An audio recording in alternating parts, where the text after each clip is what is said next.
하나님 감사합니다. 이 시간에 주의 말씀 들을 때 주의 음성으로 들려지는 귀한 시간 되게 도와주옵소서. 예수님의 이름으로 기도합니다. 아멘. 여러분, 오늘이 이제 6월 23일입니다. 내일이면 6월 25일 6.25가 발생한 날을 기념하는 날입니다. 여러분, 6.25 전쟁이 나면 또 대표적으로 여러분 잘 기억하는 사람이 메가다 장군일 거예요. 메가다 장군. 인천 상륙작전. 그렇죠? 정말 뭐 좋든 싫든 뭐 미국이 좋든 싫든 다 떠나서 정말 인천 상륙작전이 없었더라면 메가다 장군이 없었다면 우리나라가 아마 공산화가 될 수 있는 확률이 굉장히 높았겠죠. 근데 이제 메가다 장군의 회고록에 보면 이런 이야기가 나옵니다. 1950년 한국전쟁이 터졌어요. 그 당시에 미국의 연합군 총사령관이었던 메가더 장군이 1950년 6월 29일에 6월 25일에 전쟁이 나고 6월 29일에 일본의 사령관이 있는데 일본에서 한국으로 넘어오게 됩니다.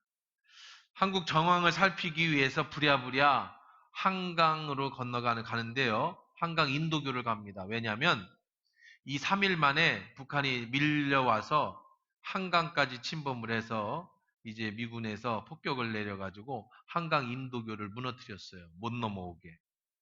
그러니까 북한군이 지금 한강 그 이북에 꽉 들어찬 거예요. 밀려서. 이제 다리가 무너졌으니까 거기에 새로운 다리를 급하게 놓고 이제 밀려오게 되는 겁니다.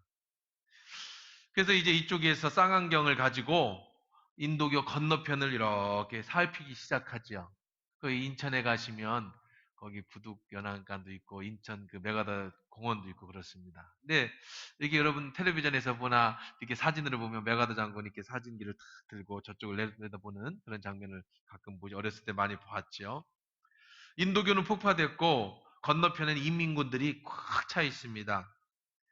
근데 쌍안경으로 건너본 메가더 장군의 눈에 강 이남 쪽에 한 군인 병사가 부동장 자세를 탁 취하고 총을 들고 그 다리를 지키는 것을 보게 됩니다. 메가더 장군은 정말 이상했어요. 왜냐하면 이 이남에 있는 한국군들은 다 도망갔어요. 철수했습니다. 그 강 건너에 김민군이 꽉 차 있으니까. 그런데 이 병사 혼자 그 끊어진 다리를 지키고 있는 겁니다. 그래서 메가더 장군이 찝차를 타고 그 사람에게 찾아갔습니다. 그리고 물어봅니다. 병사에게 자네는 왜 지금 북한군이 몰려오는데 이 끊어진 다리를 지키고 있는 건가? 그러자 이 병사가 아주 간단하게 대답했습니다. 물론 통역관을 데리고 갔겠죠? 이것은 제가 받은 임무입니다. 이 다리를 지키라고 하는 임무를 받았다는 거예요. 그래서 메가더 장군이 다시 물었습니다. 그래? 누가 임무를 내렸는지는 모르겠지만, 그래, 언제까지 지킬 작정인가? 다 철수했어요. 한국군들은 다 뒤로 후방으로 다 도망갔은 상황입니다. 네, 아주 간단하게 대답했습니다. 새로운 명령이 하달되기까지입니다. 그러니까 철수하라는 명령을 못 받았기 때문에 자기는 지금 이 끊어진 다리를 지키고 있다는 거예요. 메가더 장군이 크게 감동을 했답니다. 야, 이 진짜 군인이구나. 그래서 이 병사에게 네 소원이 무엇인지 말해봐라. 내가 할 수 있는 한 도와주겠다. 라고 이제 칭찬을 하고 말을 해줬더니 이 병사의 말이 저희들이 지금 충분한 실탄과 총이 부족합니다. 그러니 미군 사령관인 걸 알잖아요. 별 5개 달고 원수 아닙니까?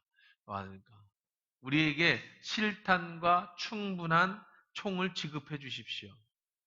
그 얘기를 들은 메가더 장군이요. 아, 감동을 받고 정말 훌륭한 군인이다. 내가 일본에 건너가는 즉시 지원군을 보내주겠다고 약속을 하고 그 자리를 떴답니다. 이 사람이 바로 학도병으로 학교를 다니다가 자원 입대해서 6.25 전쟁에 참석한 신동수 씨인데요. 당시 20살에 1등병이었습니다. 전세가 위급해지고 지휘계통이 다 사라졌어요. 지휘관들도 다 도망가고 바로 한강 이북에 지금 북한군이 인민군이 꽉 들어져 차 있는 그런 상황에서도 도망칠 생각하지 않고 끝까지 자기 위치를 지킨 이 병사의 투철한 군인 정신을 목격한 메가더 장군이 크게 감탄을 하고 그 회고록에 이런 군인이 있는 나라는 절대로 망하지 않을 것이다.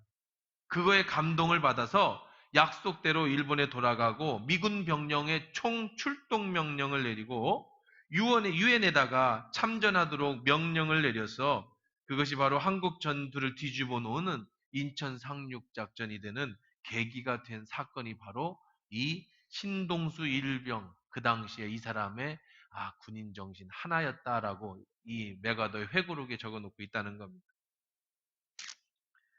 우리는 메가더 장군은 잘 알아요. 그렇죠? 인천 상륙작전도 어느 정도 압니다. 우리나라의 공산에 되지 않는데 큰 힘을 잃었다는 것도 아는데 어쩌면 이 이면에는 충성된 군인, 어쩌면 하찮은 일병 한 명이라고 느껴질지 모르는 그런 한 사람의 희생과 그가 최선으로 자기 자리를 지켰기 때문에 이 나라가 지금까지 건재하지 않았는가. 우리는 그렇게 생각해 볼 수 있다는 겁니다. 저는 이 이야기를 듣고 한번 더 깊이 이분을 찾아봤어요. 그럼 이분이 어떻게 됐을까? 그래서 인터넷을 오랫동안 검색을 해서 이분의 뒷얘기를 찾게 됐습니다.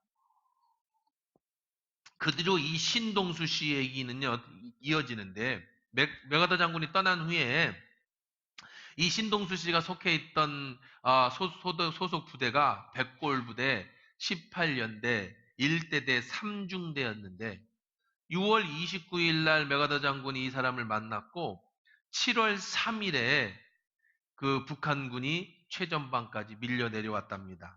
그 7월 3일까지 이 백골 부대는 그 한강 그 다리를 지켰다고 하고요. 다른 부대는 다 떠났는데 이 백골 부대 1대대 3중대만 거기를 지켰다고 합니다. 그리고 사흘 동안 다 후방으로다가 떠나서 돼 있는 상황이라서 지원이 없어가지고 3일간 굶었다고 그래요. 군인들이 먹을 게 없어서.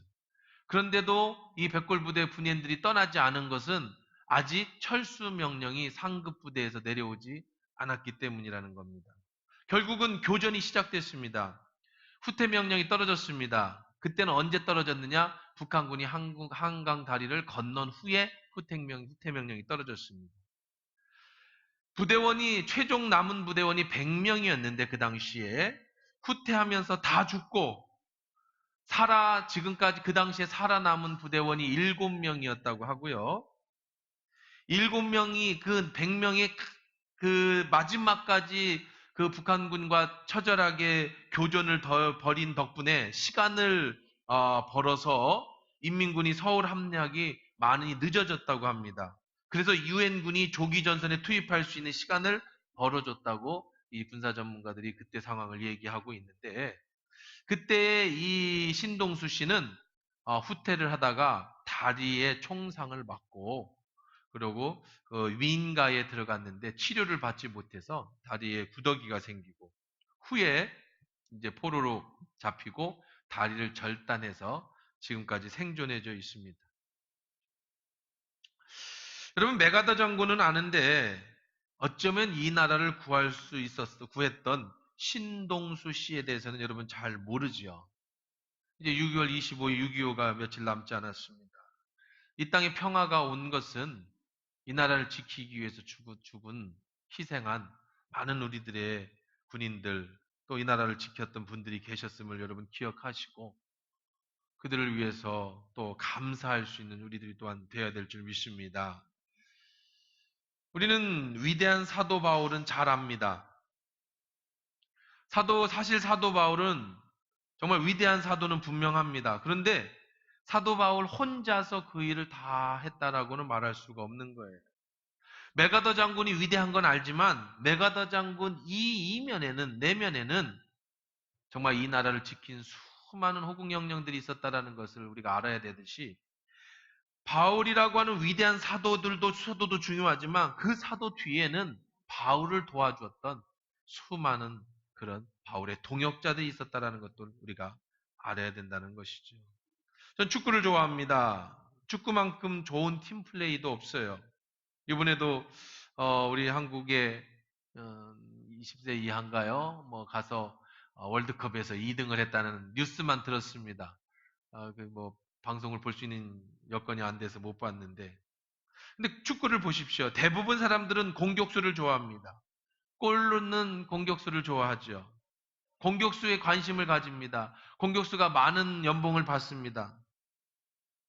그런데 사실은 공격수만큼 중요한 것이 수비수예요. 골을 먹지 않아야 이기는 겁니다. 골을 넣어야 이기는 것도 하지만 다른 말로 말하면 골을 먹지 말아야 이기는 거예요. 11명이 모두 호흡이 맞아야 합니다. 그래서 축구는 재미있는 거예요. 근데 여러분 11명만 중요합니까? 언제 불러줄지 모르는 후보 선수들도 정말 중요합니다. 누가 다쳤으면 후보가 들어가야지요. 전술을 변화가 있으면 후보하고 바꿔줘야지요. 후보가 없다면 그 게임은 이길 수가 없는 겁니다. 후보만 중요할까요? 코치가 중요하지요. 감독이 중요합니다. 여러분, 감독 코치만 있어야 됩니까? 데이터 축구를 구사하기 위해서 작전을 짜고 비디오를 분석하는 기술위원들이 있어야 됩니다. 그 선수들, 그런 사람들만 필요할까요? 선수들이 게임을 뛰고 다음 게임을 뛰기까지 근육을 풀어줘야 될 마사지사도 정말 중요합니다. 마사지사만 중요합니까? 한국 선수들은 김치를 먹어야 뛰잖아요. 그들의 요리를 해주고 김치를 가지고 갈 그런 조리사도 필요한 겁니다. 이 모든 사람들이 다 호흡이 맞아야 되는 거예요. 뿐만 아니라 응원해주는 응원단, 그 먼 데까지 가서 막 피켓을 들고 소리치는 한국 응원단도 필요하고요.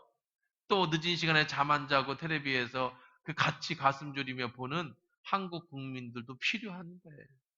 그들의 전폭적인 지원이 있는 나라도 필요하고요. 이 모든 것이 다 갖추어졌을 때 우리가 월드컵에 나가서 2등이라고 하는 큰 금자탑을 이룰 수 있는 것이지, 골을 넣는 한 사람의 공격수 한 사람만 가지고는 되는 것이 아니라는 것을 우리가 잘 알 수 있죠. 모두가 한 마음이 되어야 되는 거예요. 바울이라는 사람 한 사람에 의해서 복음이 전해진 것이 아니라 바울이라고 하는 대표 선수 뒤에서 바울을 백업해주는 수많은 사람들이 있었다라는 것이죠. 야구도 그렇습니다. 요즘에 류현진이가 또 잘 던집니다. 이겼나? 전나 오늘 8시 반에 했는데 모르겠어요. 요즘 관심 있게 보고 있습니다. 주일날 하면 제가 못 보지만. 자, 류현진이라는 사람이 요즘 사이언상 후보에 아주 등록이 되고 올 뭐 몇 월 달, 5월 달인가요? 최고의 투수상도 받고 그러지 않았습니까? 9승을 했어요. 1패. 1대 1점대 방어율. 대단한 겁니다. 정말 대단한 거예요. 메이저리그에 가서. 작년에 몸의 부상으로 인해 가지고 몇 경기 못 뛰었어요. 그런데 부활했다고 하죠. 아주 기가 막힌 선수로 재탄생을 했습니다. 제가 류현진의 기사를 읽으면서 아주 굉장한 것을 깨달았어요. 기사가 물어봤습니다. 어떻게 그렇게 잘 던질 수 있었습니까? 요즘 최근에 뭐가 당신에게 변화된 게 있습니까? 류현진이 이렇게 얘기를 합니다. 지금까지는 내가 감으로 던졌습니다. 오늘 내가 체인지업이 잘 된다. 체인지업을 많이 썼고, 오늘 직구가 잘 된다. 직구를 많이 쓰고, 오늘 컨디션에 따라 던졌는데, 지금은 철저하게 분석을 하고 들어갑니다. 그런 얘기를 하는 거예요. 그러고 나서 보니까요, 진짜 류현진이가 타석을 할 때, 투수는 앉아 있잖아요. 그때 늘 수첩을 손에 들고 있어요, 수첩을. 다음 내가 상대할 선수는 얻은 것이 약한가를 다 분석을 하고, 철저하게 분석을 하고 들어갔다는 거예요. 옛날에는 감정으로 내가 잘 던지는 공을 던졌다면, 이제는 이 선수가 못 치는 공을 던지는 것을 철저하게 분석을 하는데요. 잘 보십시오. 류현진 선수가 모든 야구 선수를 분석할 수 있는 게 아니에요. 사실은. 류현진 선수가 일하는 그 뒤에는 분석관들이 많이 있어요. 그래서 류현진에게 오늘 네가 상대할 선수들에 대한 데이터를 쫙 뽑아서 경기 전에 주고, 류현진은 그걸 요약을 해서 꼼꼼히 살피면서 내가 무엇을 던져야 될 건가 머릿속에 생각을 하고 올라가서 투수를 또 던진다는 겁니다. 그 뒤에 감독이 있고 코칭과 전력 분석관, 마사지사 이런 사람들이 다 있었기 때문에 류현진이라고 하는 위대한 투수가 있는 거지, 그 한 사람이 공을 잘 던진다고 해서 위대한 사람이 되는 것이 아니라는 거죠. 바울이 위대한 사도입니다. 근데 바울을 도우며 함께 목숨을 건 사람들을 우리는 잘 기억해야 된다는 거예요. 29절 한번 30절 한번 읽어볼까요? 바울은 뭐라고 그들을 얘기하고 있는가? 시작. 이러므로 너희가 주 안에서 모든 기쁨으로 그를 영접하고 또 이와 같은 자들을 존귀히 여겨라. 그가 그리스도의 일을 위하여 죽기에 이르러도 자기 목숨을 돌보지 아니하는 것은 나를 섬기는 너희의 일의 부족함을 채우려. 나를 섬기는데, 바울을 섬기는데, 바울의 조력자들은요, 자기의 목숨을 돌보지 않았다. 그러니 너희는 그들을 나를 대하듯이 존귀히 여겨줘라. 그렇게 얘기를 합니다. 우리는 다 하나님을 사랑하고 하나님을 섬기는데 목숨을 내놓는다고 하죠. 근데 바울은 이렇게 얘기를 합니다. 나를 섬겨주는데 이들은 목숨을 내놨다.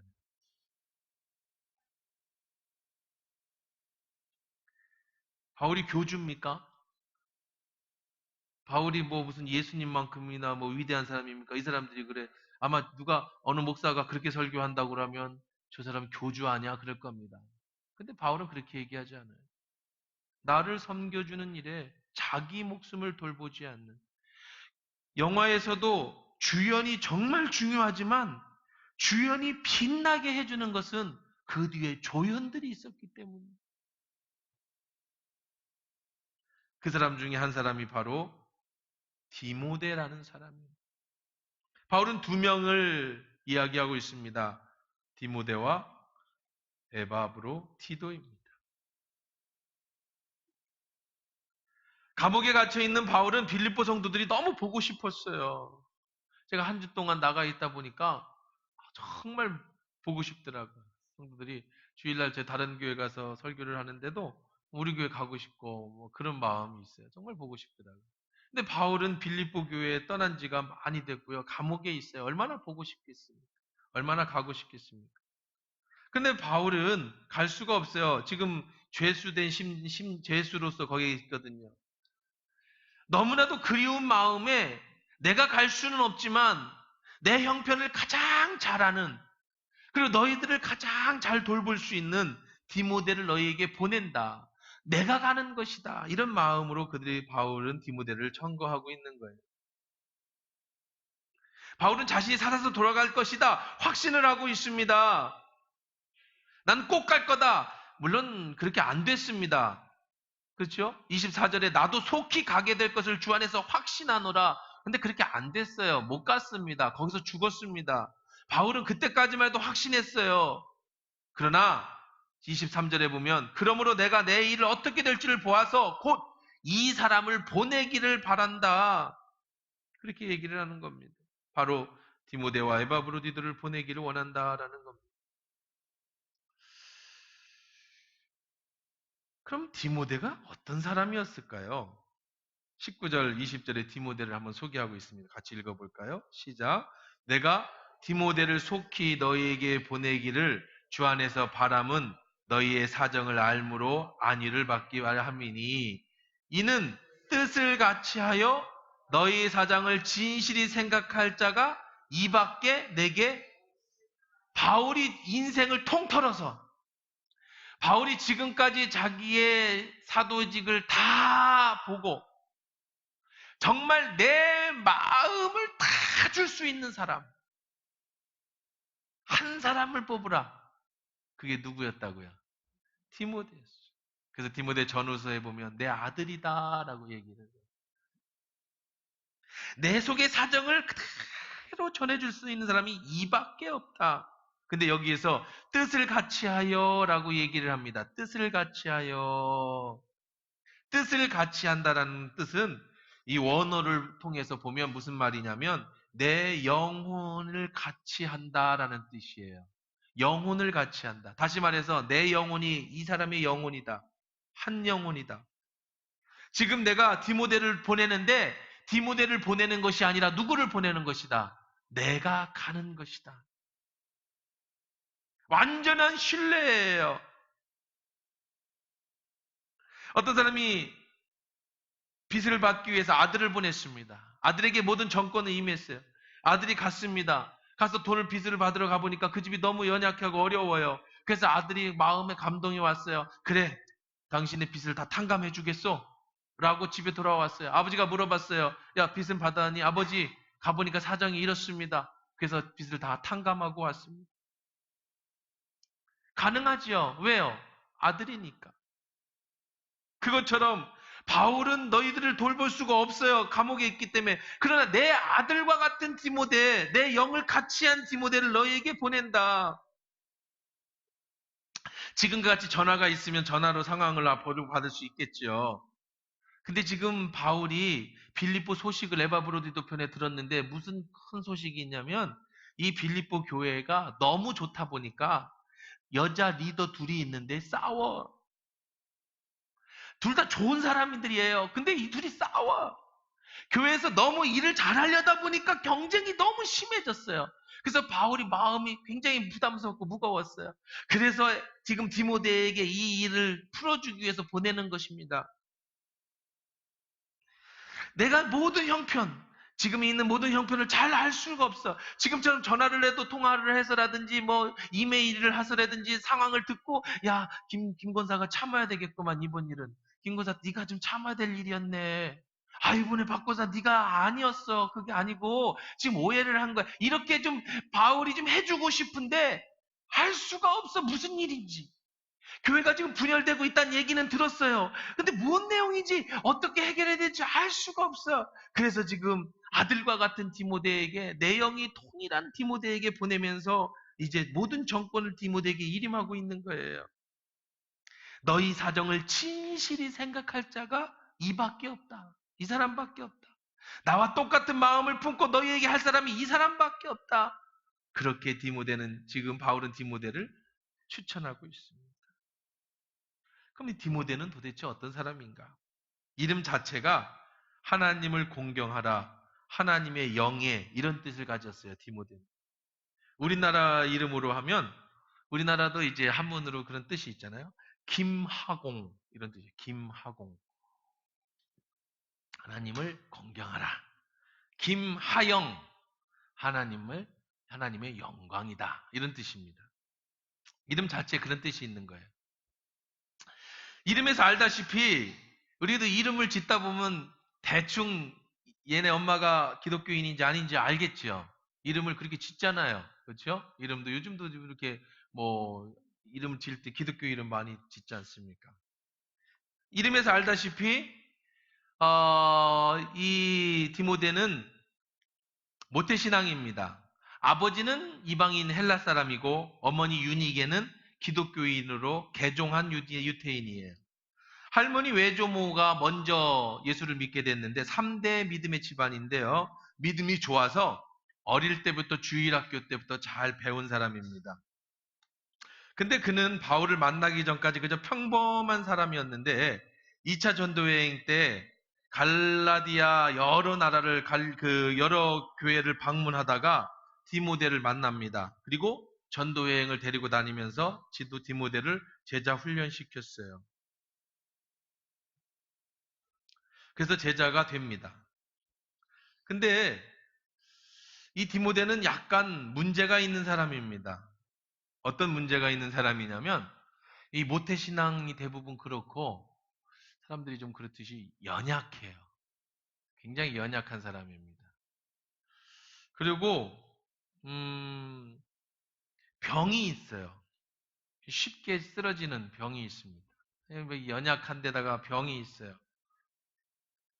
거기다 대고 이 디모데는 나이가 어렸는데 어린 나이에 바울의 총애를 받아갖고 이 교회 담임 목사가 됩니다. 그러니까 이 여러 가지로 디모데는 참 부족한 사람이었죠. 그래서 바울이 나중에 디모데에게 편지를 쓸 때 너주 자주 일어나는 속병. 그러니까 스트레스를 얼마나 많이 받은 사람인지 디모데가 이게 좀 성격이 유약해가지고 그리고 어려서 담임 목사를 하는 바람에 굉장히 스트레스를 많이 받아서 속병이 자주 일어났어요. 그래서 바울이 아주 친절하게 디모데에게 야, 네 자주 일어나는 속병을 위해서 이 포도주를 약으로 좀 써라. 이렇게 좀 아주 친절하게 편지를 써줄 정도로 몸이 굉장히 안 좋았고요. 또 디모데는 소심해가지고 이게 나이가 어린데 교회 장로들이나 연세 드신 분들이 있으면 거기서 위축되고 주눅든 거야. 그러니까 바울이 디모데에게 너의 연소함을 업신여기지 못하도록 담대하게 살으라고 디모데에게 막 권유를 해줄 정도로 참 연약하고, 그러니까 어려서부터 엄마 치맛자락 잡고선 그냥 신앙교육은 받았지만 어떤 그런 게 없었던 사람입니다. 그런데 지금 바울이 감옥에서 죽기 전에, 순교하기 전에 디모데를 천거하는데, 디모데를 소개하는데 변화된 디모데를 이렇게 표현합니다. 뭐라고 표현하는지 한번 읽어볼까요? 그 사람이 어떤 사람인가? 22절 한번 읽어봅시다. 시작.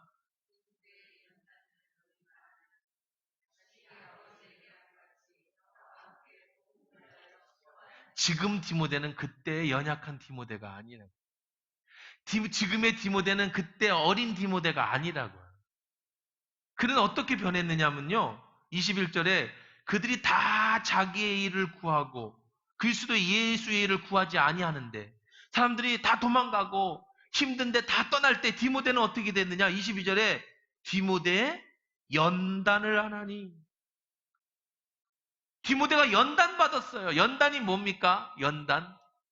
여러분 옛날에 칼 만들고 호미 만들 때, 여러분 우리나라의 수출 상품 중에 효도 상품 중에 호미라는 게 있는 거 아세요? 호미? 미국 사이트 아마존이라는 데서 농기구에서 가장 많이 팔린 게 호미예요. 그것도 경상도 어디 거기 대장간에서 만든 호미가 12불에서 15불에 팔리고 있는데요. 그 영상을 보니까 미국 사람들이 아주 그냥 손으로 다 이 쇠를 녹여갖고 때려서 호미를 손으로 만들어가지고 만드는 거야. 손으로 만들어서. 그걸 팔아요. 근데 그 전까지 미국 사람들은 잔디밭이 많잖아요. 근데 그런 기구가 없어서 호미라는 기구가. 근데 누군가가 어떤 사람이, 똑똑한 사람이 미국에다 호미를 수출한 거야, 몇 년 전에. 한 번 호미를 써보더니 세상에 이런 기구가 있느냐고. 농기구 1입니다. 그리고 거기다가 핸드메이드. 미국 사람들은 상상도 못하는 대장장이가 빨간 불에 넓은 쇠를 집어넣고 때려서 호미를 만들어내는 거예요. 미국 사람들이 막 기절을 하죠. 세상 이런 장인이 어디 있냐. 이 불을 다뤄가지고 옛날 중세시대 칼 만들듯이 이래서 농기구를 만드는데 15불밖에 안 해. 우리나라 돈 하면 17,000원밖에 안 해. 근데 그걸 써보니까 어떤 농기구보다도 좋은 거예요. 그래서 우리나라 지금 최고의 히트작이 호미에 이름도 그냥 호미로 써요. 호미. 그게 바로 연단이에요. 빨간 철을 때려서 납작하게 펴서 날카로운 칼을 만들고 호미를 만드는 게 연단이에요. 디모데는 어떤 사람이었어요? 외할머니 손에서, 엄마 손에서 정말 모태신앙으로 그렇게 자랐던, 연약하고 속병 많이 나고 정말 그런 사람이었던 그가, 바울은 이렇게 얘기합니다. 다 도망갔는데 끝까지 남아있는 건 디모데다. 그가 그럴 수 있었던 거는, 그는 어떤 사람이다? 연단된 사람이다. 할렐루야. 연단된 사람이라는 거예요. 저희가 다 자기 일을 구하고 그리스도 예수의 일을 구하지 아니하되 너희 사정을 진실하게 생각할 수 있는, 나와 영혼을 같이 할 수 있는 내 마음과 똑같은 디모데는 어떤 사람이냐? 연단된 사람이다. 저는 이 말씀이 정말 가슴에 와닿습니다. 우리는 연단돼야 돼요. 제가 일부 예배 때 우리 애들한테 물어봤어요. 인생이 힘드냐? 중학생들은 안 힘들다고 그러더라고요. 고등학생은 다 힘들대요. 아마 그 경계가 중학교, 고등학교인가 봐요. 중학교 애들은 잘 모르겠대요. 고등학생들은 다 힘들대요. 인생은 힘들어요. 여러분 인생이 쉽습니까? 어렵습니까? 다 힘들죠. 우리 인생은 힘들어요. 근데 디모데는 그런 힘든 인생을 어떻게 했다? 자기를 연단하는 인생을 살았기에.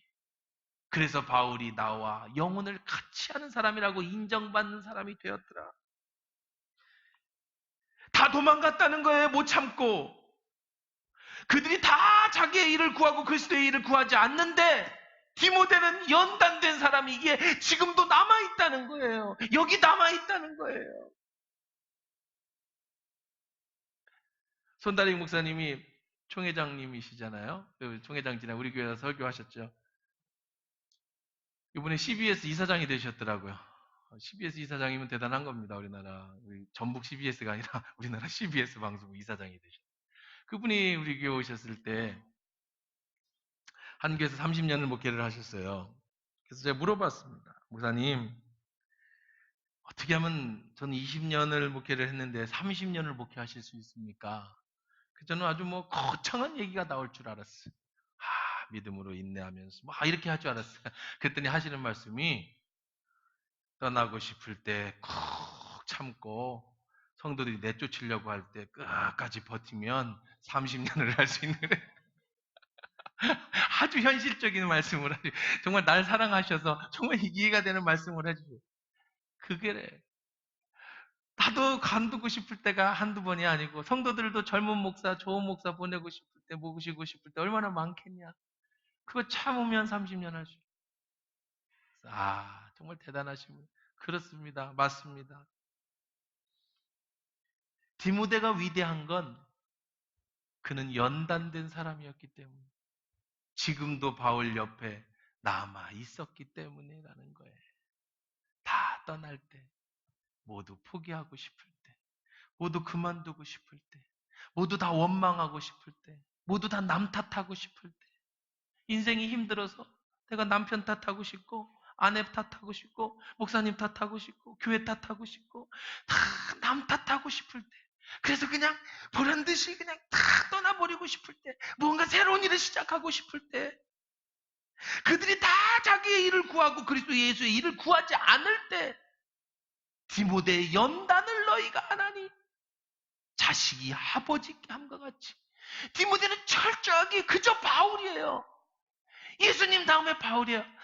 아들이 아버지께 대하듯이 나와 함께 복음을 위하여 수고했다.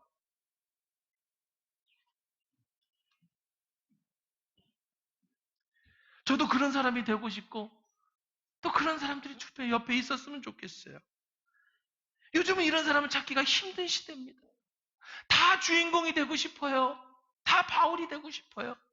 다 주도권 잡고 싶어요. 다 주전선수가 되고 싶어요. 뒤에서 도와주는 사람이 되고 싶지 않아요. 주인공을 받쳐주는 조연은 싫습니다.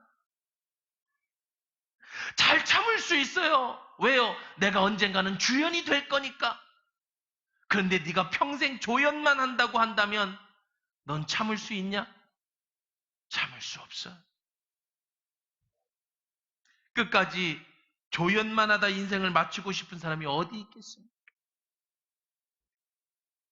그런데 디모데는 그저 바울을 예수님 다음으로 생각하고 마치 아버지를 대하듯 자식이 아버지의 함과 같이 아까 읽은 것처럼 그리스도의 일을 위하여 죽기에 이르러도 자기 목숨을 돌보지 아니한 것은 나를 섬기는 너희의 일에 부족, 나를 섬겨주는 너희의 일을 돌보기 위해서 디모데는 그리스도의 목숨까지도 내놓을 수 있는 사람이었다는 거예요. 그게 쉽지 않은 이유는요, 바울이라는 인물을 연구해 보면 알아요. 바울은 원칙주의자입니다. 철저한 원칙주의자.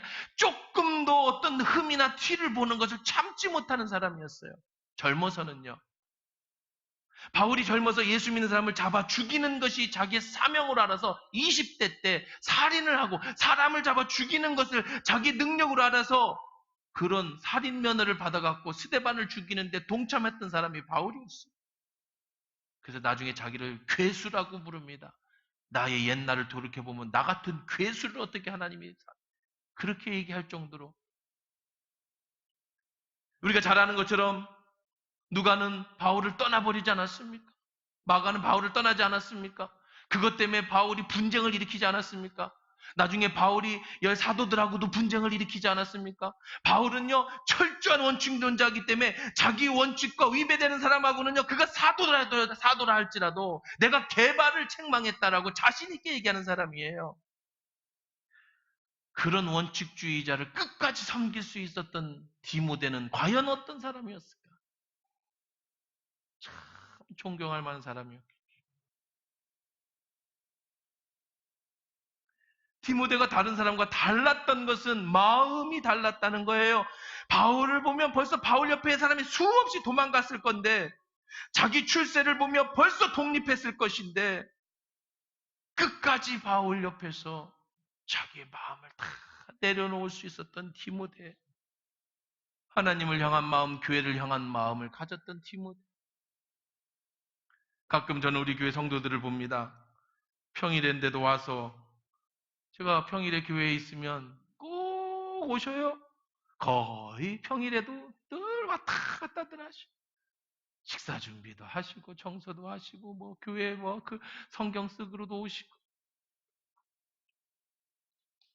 사업에도 바쁘고 집안일도 바쁠 텐데 남들이 안 알아봐 주는데 그렇게 교회에 신경 써주는 분들이 참 많이 있어요. 그것이 아름다운 거예요. 마음이 하나님 앞에 있고 마음이 교회에 있다는 게 아름다운 거예요. 주중에 나와서 목사님이 안 알아봐 주는데, 주중에 나와서 성도들이 안 알아봐 주는데도 내 할 일이 그거기 때문에 나와서 봉사하는 그 모습이, 내가 주연이 아니어도, 내가 사람들 앞에 보여지지 않아도 내가 하나님 앞에 그렇게 살아가려고 노력하는 디모데의 마음을 가지신 분들이 참 많다는 것에 마음을 둡니다. 아이들도 마찬가지죠. 아이들 키우는 게 얼마나 어렵습니까? 교회에서 아이들에게 헌신하는 것이, 투자하는 것이 얼마나 어렵습니까? 그러나 지금이 아니라 나중에 하나님 나라를 바라보며 아이들을 키워주는 그 모습이 얼마나 아름답냐고요. 계속해서 디모데는 이렇게 설명합니다. 22절에 디모데의 연단을 너희가 하나니 자식의 아버지 한과 같이 나와 함께 복음 위에 수고한다. 본문에 나타나는 연단이라는 단어는요, 바울만 사용했던 단어인데요, 신약 성경에 7번 나옵니다. 이 말은요, 시험 결과 합격자로 인정된다라는 뜻이에요. 바울이 디모데의 연단을 한다라는 그 연단의 원어는 무슨 뜻이냐면, 시험에 합격했다. 철 때려서 마침내 칼을 만들어냈다. 그 철을 두드려서 마침내 호미를 만들어냈다는 거예요. 마침내 연단이 디모데를 만들어냈다는 거예요. 사랑하는 성도 여러분들이요, 디모데의 연단은 마침내 만들어졌어요. 여러분의 연단, 인생이 힘들죠. 주를 위해서 살아가는 게 힘들죠. 남이 알아봐주지 않고 늘 조연인 것이 힘들죠. 그런데 우리는 끝까지 연단해야 되는 이유는 마침내 내가 만들어질 때까지 우리는 계속해서 연단되어져야 될 사람들인 줄 믿습니다. 우리는 그렇게 만들어가는 거예요.